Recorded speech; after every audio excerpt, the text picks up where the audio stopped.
3 tahun yang sekarang. 3 tahun terakhir ini sudah mulai pemerintah sudah menjuruskan. Ya. Kalau saya gitu ya, Tuh. bahwa untuk lulusan SMK itu dicetak tidak hanya untuk menjadi employee, Ya. tidak hanya untuk jadi employee, tapi berusaha bagaimana pemerintah mencetak bahwa lulusan SMK menjadi seorang Wirausaha. entrepreneur.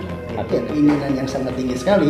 Gimana caranya bahwa lulusan SMK itu nggak cuma jadi, mohon maaf, kacu, gitu Iya, kan? iya. Mohon maaf, berharap begitu masuk pelajaran PKK langsung bikin cendol, dodol, dan batagor. Tidak, tidak seperti itu ya. Nggak seperti itu.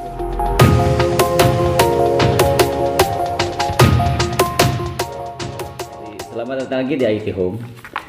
Selamat siang teman-teman semua. Siap. Ya. Baik, saya ucapkan dulu Assalamualaikum warahmatullahi wabarakatuh. Waalaikumsalam.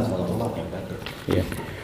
Pertama-tama marilah kita ucapkan syukur kepada Allah Subhanahu wa taala kita bisa berkumpul lagi, bertemu lagi dalam rangka pembelajaran secara online. Pada kesempatan ini kami diberikan kesempatan untuk menyampaikan materi di PKK. Sebelumnya saya perkenalkan dulu siapa sajakah guru yang ada di materi atau pembelajaran PKK ini yang akan mengajar di 10 TKJ 1, 10 TKJ 2 dan 11 TKJ 1, 11 TKJ 2 dan 11 TKJ 3. Ini luar biasa. Kenapa saya katakan luar biasa? Gurunya sampai 3. Ya. Kami hadirkan pertama adalah untuk 10 TKJ 3 dulu. 11, ya. Pak. Maaf, 11 TKJ 3. 11 TKJ 3 diawali dengan Bapak Muhammad Hairul Saleh. ya, Bapak Muhammad Hairul, terima kasih. 11 TKJ 2. Oh, saya. Siapa? Baik, terima kasih Pak Andri. Dan untuk di 11 TKJ 1 dengan saya sendiri yaitu Arif Rudiana. Terima kasih Bapak-bapak sudah hadir di sini. Kegiatan pada pagi hari ini atau pada siang hari ini adalah kita santai saja. Mungkin anak-anak di rumah akan merasa bingung, ya, karena memang kenapa bingung? Di kelas 10 itu tidak ada materi PKK. Ya, walaupun di awal sudah disampaikan ada materi PKK atau kompetensi PKK. Mungkin dari teman-teman ini ada yang bisa menjelaskan apa itu PKK. Oke, makasih Ji. PKK ya, buat anak-anakku, juga buat teman-teman, mohon maaf tidak ada maksud menggurui. PKK memang satu mata pelajaran baru ya. Kalau di jurusan TIK atau jurusan yang lain di SMK, untuk kelas 1 biasanya programnya sama. Artinya mata pelajarannya semua sama. Nah, begitu meningkat ke tingkat yang lebih tinggi, tingkat 2, itu sudah mulai ada pemilahan kejurusan, sudah ada mulai spesifikasi kejurusan. Nah, akan tetapi di 2 tahun terakhir ini, 3 tahun terakhir ini, saya lupa nih Ji, 2 tahun atau 3 tahun terakhir? 2 tahun terakhir ya, 3 tahun lah. 3 tahun yang sekarang. 3 tahun terakhir ini sudah mulai pemerintah sudah menjuruskan. Kalau saya gitu ya, bahwa untuk lulusan SMK itu dicetak tidak hanya untuk menjadi employee, tidak hanya untuk jadi employee, tapi berusaha bagaimana pemerintah mencetak bahwa lulusan SMK menjadi seorang entrepreneur. Gitu. Atau mungkin kalau dulu orang sering menyebutnya BMW ya. BMW kan kita zaman-zamannya sekitar tahun 2000-an lah. 2000-an itu menyebut BMW, lulusan itu BMW katanya. Ada yang bekerja, melanjutkan dan wirausaha. Mungkin ini lebih tekan oleh pemerintah begitu kan? Kayaknya begitu, sesuai dengan kayaknya pemerintah punya harapan tinggi ya, punya keinginan yang sangat tinggi sekali. Gimana caranya bahwa lulusan SMK itu nggak cuma jadi, mohon maaf, kacu, gitu kan? Mohon maaf, gitu kan? Tapi bagaimana bisa menimbulkan jiwa entrepreneur. Alhamdulillah kemarin saya ngasih materi perusahaan kita juga secara ditodong gitu kan. Alhamdulillah luar biasa itu ya, SMA Negeri 4 ya. Bahwa ternyata wirausaha itu, entrepreneur itu semua orang happy memiliki itu, cuman dare nggak, berani nggak, gitu kan masalahnya. Nah, lalu di PKK ini apakah semua program keahlian ada? Ada. Sebentar Pak Andri, PKK itu singkatan apa sih Adik? Alhamdulillah, Pak Herul, saya mau tes nih, guru baru. Betul kan? PKK itu apa Pak Herul? Produk kreatif kewirausahaan. Iya.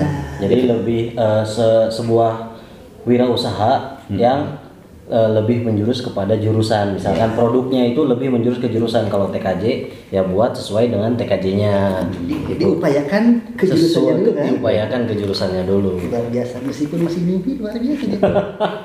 Baik, Bapak-bapak, terima kasih penjelasan tadi. Nah, sebelum saya lanjut lagi ke penjelasan, saya juga ingin menyampaikan bahwasannya untuk di PKK ini tidak kami bertiga, Betul. ya, yang akan memberikan materi PKK ini, pelajaran PKK. Sebetulnya di PKK itu jumlah jamnya ada sebanyak 7 ya. 7 atau 8. Ya, 7 lah kalau tidak salah, saya 7.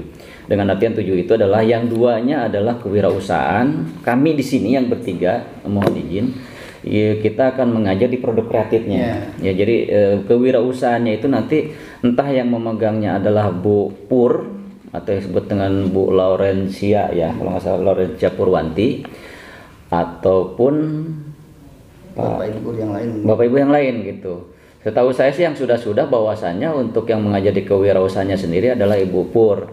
Nah, kira-kira Pak Andri seperti apa sih pembagian daripada tugas antara, kan seolah-olah jadi dibagi dua nih.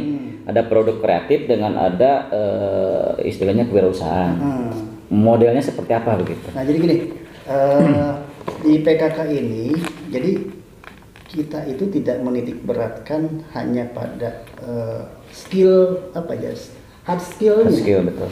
bagaimana kita menciptakan, bagaimana anak menciptakan sesuatu yang jelas produknya bisa terlihat ataupun tidak terlihat. Tapi ada juga soft skillnya ya. Soft skill di sini misalkan gini, sebagai seorang kewirausahaan, anak tersebut kan harus mengetahui ya apa itu haki, hak atas kekayaan intelektual. Betul. Terus gimana supaya kita nggak bersinggungan dengan haki. Berarti kan kreativitas kita harus original. Ide Betul. kita harus original. Itu bisa kita pelajari. Nah, terus apalagi bagaimana cara mengatur atau memanage suatu atau membuat suatu manajemen project. Gimana kalau kita menciptakan suatu project, nih aturan waktunya kayak apa? Iya.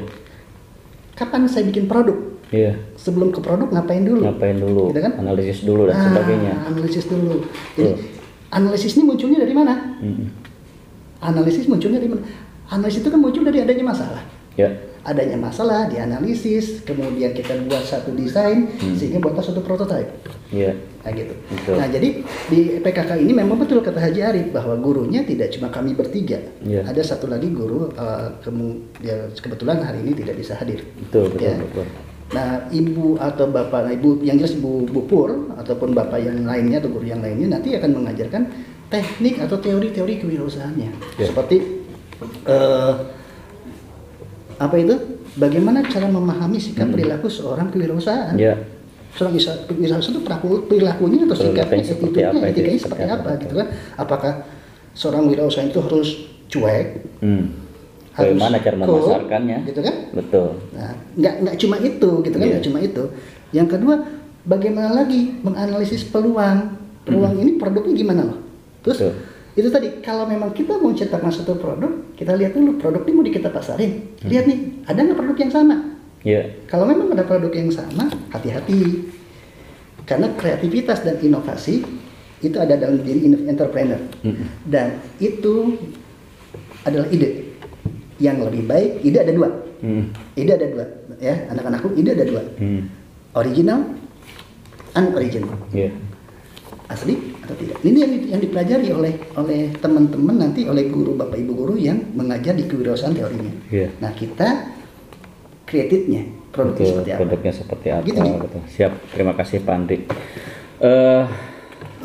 Anak-anakku sekalian yang di rumah, memang tadi yang disampaikan oleh Pak Andri adalah kita menggali ya, lebih menggali kepada potensi daripada anak-anak semua nanti di rumah. Jadi tidak hanya dijadikan bahwa anak SMP ini sebagai employee tadi atau hanya sebagai pekerja saja begitu Pak Herul, tapi kita juga bagaimana menggali sisi lainnya, bahwa kita juga sebetulnya, ini menurut saya sebetulnya setiap manusia itu punya jiwa wirausaha. Cuma kita ya yang harus menggali daripada jiwa wirausaha tadi. Pak Herul, saya kembali ke Pak Herul mungkin. Pak Herul, memang pelajaran PKK ini tidak bisa bergantung sendiri menurut saya. Betul nggak Pak? Betul. Ini akan berketerkaitan dengan nanti pelajaran perjalanan yang lain. Salah satunya mungkin bisa Pak Herul jelaskan kira-kira pelajaran apa nih yang sudah dipelajari anak-anak kita di rumah nih, yang selama ini di kelas 10, kira-kira yang menyangkut dengan materi PKK begitu. Mengapa Pak Herul? Banyak sih, karena kita kan PKK-nya langsung ke produk gak apa-apa ya.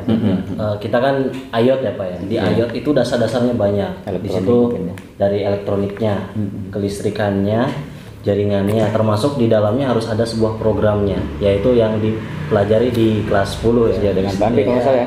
Ya, dasar pemrograman. Sama Siskom kalau tidak salah. Ada Siskomnya, ada juga dasar pemrogramannya. Dan jaringannya ada di komputer jaringan dasar yang diajar Pak Arif. Nah, ketika dasar-dasar itu anak-anak kalian udah pernah belajar dan diterapkan secara sedikit saja di PKK, maka kami bukannya mau gimana, tapi kami membantu para anak-anak untuk lebih meluaskan lagi gitu kan. Misalkan mungkin mereka taunya pengen coba bikin ini tapi kita arahkan gitu ya Pak ya. Betul. Tapi dengan dasar ya mereka harus punya dasar dulu gitu. Ya, baik Pak Herul, waktunya Pak Andri kita istirahat dulu, mungkin break dulu. Gimana? Ada iklannya dulu. Nah, ya, sambil menunggu iklan, anak-anak silahkan di rumah bisa istirahat dulu, bisa menyampaikan yang siapkan catatan karena sesi berikutnya sangat luar biasa saya kira, yaitu nanti penjelasan mengenai KI dan KD.